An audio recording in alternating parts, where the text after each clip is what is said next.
A former head of North Carolina's Democratic Party is now running for a seat in Congress. David Parker is challenging longtime incumbent Patrick McHenry in the state's 10th congressional district. Parker is the focus of our Commitment 2020 coverage. Bill O'Neill joins us now with the story.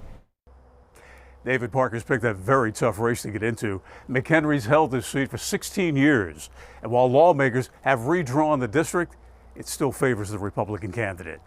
I'm David Parker. I'm a lawyer in Iredell County. I've been practicing law for about 41 years.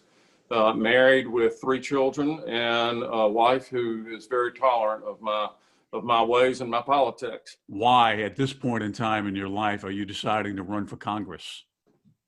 Well, I felt as though we had to have a dialogue about the issues that were facing the country and facing this district in particular. I felt strongly that we need congressmen that work and get up every morning trying to figure out how to make the country a better place instead of just getting up and trying to figure out how to get reelected. David Parker says he's not the kind of candidate who wakes up each day trying to figure out how to raise more money for his campaign. If you raise an amount of money that's worthy or needed for this race? I have, and will continue to raise more.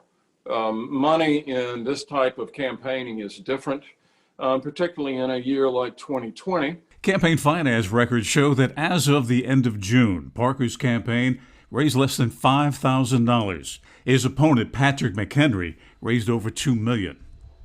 Parker says his priorities are health care and the economy.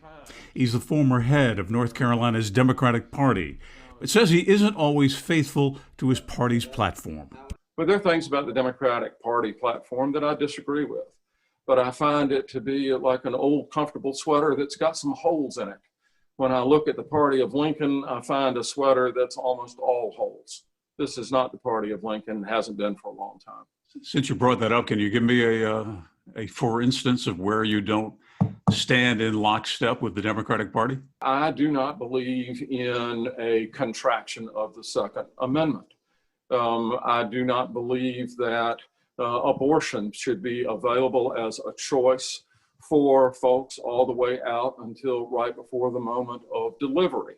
I disagree with that strongly. I just find that that is a morally corrupt position. We asked Parker about the call from some to defund police in light of recent protests. Of course, I don't favor defunding the police. It is an absurd notion. I do favor retraining police. I do favor higher officers in the police department being sensitive to those officers that don't treat folks with the respect that they deserve. I feel strongly about that. Parker says he thinks he can do a better job than his opponent in serving his neighbors. He says in part because he knows what's important. What's important to us as Americans, that moral compass that we get from the golden rule of love your neighbor as you love yourself is important. And the U.S. Constitution tells us a lot of things about privacy, about what we have the right to do, to speak, to assemble, freedom of the press, all of that. It's all critically important. In the pandemic, have you come across a book, a movie, a TV show, something that has caught your eye that you would tell friends or neighbors about? I'll tell you that I have watched a lot of light, ridiculous romantic comedy, in part because that's what my wife likes. But part of it is just trying to get an escape.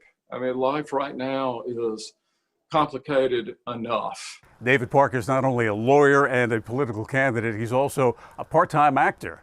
He says he appeared in a film with Brad Pitt back in 1988. That film was called A Stoning in Fulham County.